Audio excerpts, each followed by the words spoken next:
आपका एक प्रश्न है। राधे राधे गुरुजी, दंडवत गुरुजी।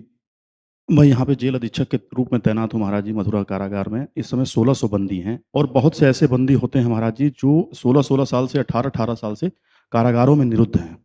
व्यक्ति मर जाता है तो यह माना जाता है कि वो प्राप्त नहीं होगा, लेकिन कारागारों में निरुद्ध हो जाने के बाद उनके परिवार पर यह संकट आ जाता है कि न उनसे मिल पाते हैं और न उनसे बातें कर पाते हैं।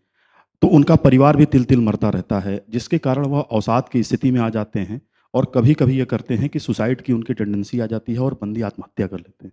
तो महाराज जी, इस समय हम लोगों ने आपकी प्रेरणा से राधे राधे का जाप कराना शुरू किया है, तो काफ़ी परिवर्तन आया है। तो महाराज जी, हम चाहेंगे कि उनको कुछ इस प्रकार का संदेश मिले। हाँ, एक हम आपको सिद्धांत बताए देते हैं जो परम सत्य और शास्त्रीय है। अवश्य में वो भोक्तव्यम कृतम कर्म शुभाशुभम। ऐसा भी हो सकता है कि वो निर्दोष हो, उन्होंने वो कृत्य ना किया हो जिस कृत्य में वो आए हैं, लेकिन सत्य मानिए वो पाप जो उनको दंड नहीं मिला है, वो पाप उनको दंड दे रहा है। एक हम उदाहरण से बताते हैं।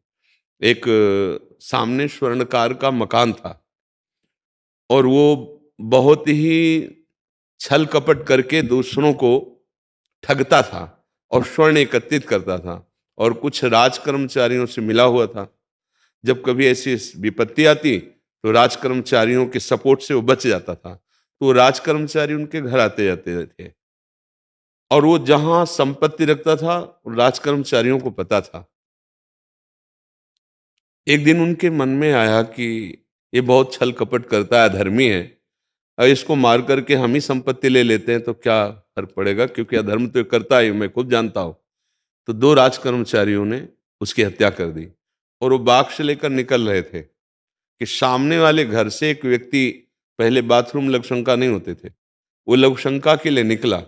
उसने राज कर्मचारियों को बॉक्स से लेते हुए और चेहरे पर भय देखते हुए उसने कहा, हमें लगता है आप कुछ गलत करके आ रहे हैं।